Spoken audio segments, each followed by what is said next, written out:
What up, Fight World? It's your boy Ego, and I'm back with some more boxing quick video. So it looks like the Polish Prince Andrzej Fonfara will team up with Virgil Hunter of the Bay Area, famed and most famous probably for his fighter Andre Ward, who has a big fight, Sergey Kovalev versus Ward, in November.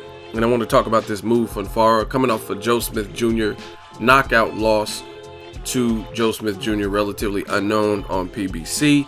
He was upset and felt the need for a change. Now it's funny to me because I always see this after fighters lose, you know what I mean? Like the Berto, Victor Ortiz, different guys, when they lose. Abner Matas, I think he went to Virgil Hunter after he got knocked out.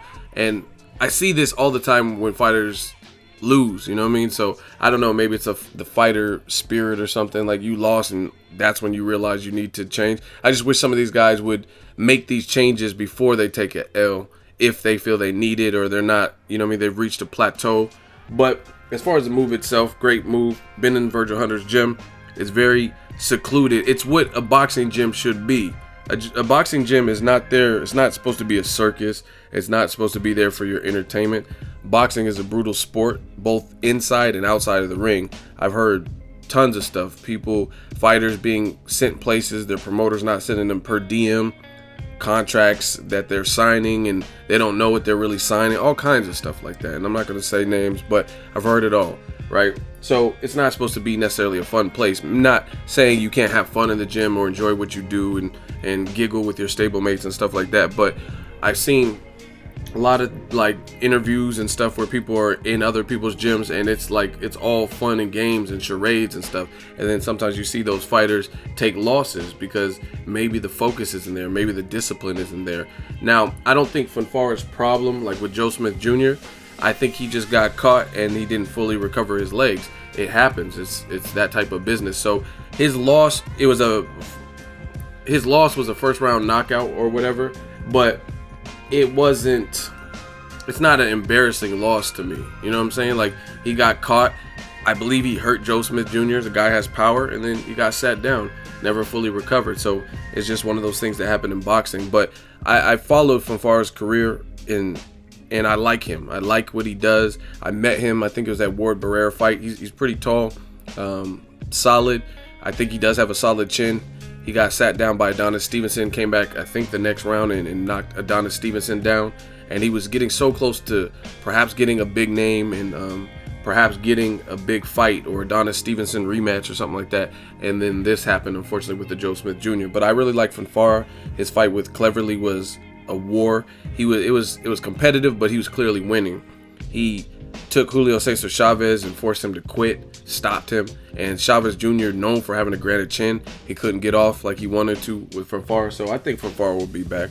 I like Fonfara, and there's a lot of good fights. Now, some people might question the move because Andre Ward just moved up to light heavyweight. So it's like another fight that possibly can't happen because they're both having the same trainer now, Andre Ward and Fonfara. But I mean, Ward, he's fighting Kovalev, right? We have to see what happens in that particular fight.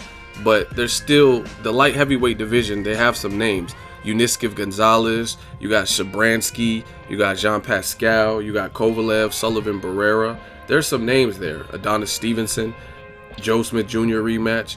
So I think at this point, it's not just about any one particular match. Like, obviously, we won't most likely see Fonfara versus Andre Ward, which is a good fight. But I mean, realistically, if Ward beats Kovalev, I mean, is there a genuine interest to see a Fonfara fight? You know what I mean? A guy who just came off a knockout.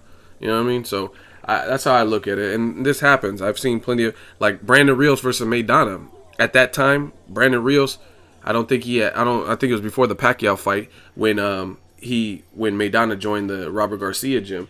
And that's a fight that I was looking forward to seeing. I wanted to see Brandon Rios for Maidana, but we didn't get it because they both had the same trainer. You know what I mean? This happens time and time again. You look at Amir Khan versus Berto. I think that's a solid fight, but they're stablemates, so they're not going to fight. So people just have to get over that fact. But I like the move from Andrzej Fonfara, just a little bit of insight. There's a bunch of people who are kind of gravitating towards the Virgil Hunter gym. Peter Quillen has been training and working out there. Also, Mike Perez, Cuban boxer. I think it's a good look, and I'm out here in this way, so hopefully these guys like the gym and end up staying so I can get that exclusive and get that work in with them. But I like the move from Fonfara. I think he's a quality fighter. I think he can just go on to do good for himself. He probably has to take a soft touch just to get his thing with the new trainer, make sure you got your swag right, and I think he can bounce back. You know what I mean? There's other fights, like allegedly Julio Cesar Chavez Jr. said he wants to fight this year, but Jalen Love was a talked about name, but he already has another fight, so maybe a rematch there. I don't know. I don't know what's next for Fonfara, but I like his demeanor. He's moving to San Francisco with his family, and he says it's family and boxing. That's all he's worried about. So Fonfara to me is not a guy he's not like a loose end. I think he is from what I've seen, he seems like he would be the model student. A guy who knows he needs a change in his corner, and he's willing and open to try new things. He's going with one of the best, Virgil, who is training Andre Ward. You know what I mean? Andre Ward hasn't lost since he was 12, and I think he'll pick up well because he's already a good boxer. There's a lot of good Polish boxers too. I've been noticing that lately. What's his name? Oh my gosh, the guy at cruiserweight, I think it is, that knocked out Marco Huck. I can't think of his name off the top of my head, but Spilka, also another person. I think he was solid. He redisciplined himself, lost some weight. So I'm liking the Polish boxing school, and I'm liking this, and I want to see these guys come back and bounce back from knockout losses. Guys like Spilka, Andrzej Fonfara. Let me know what you think of this move to the Virgil gym in the Bay Area, my neck of the woods. Drop that in the comment section. Make sure you like my video. As always, hate, comment, and subscribe. Till next video is Ego signing off.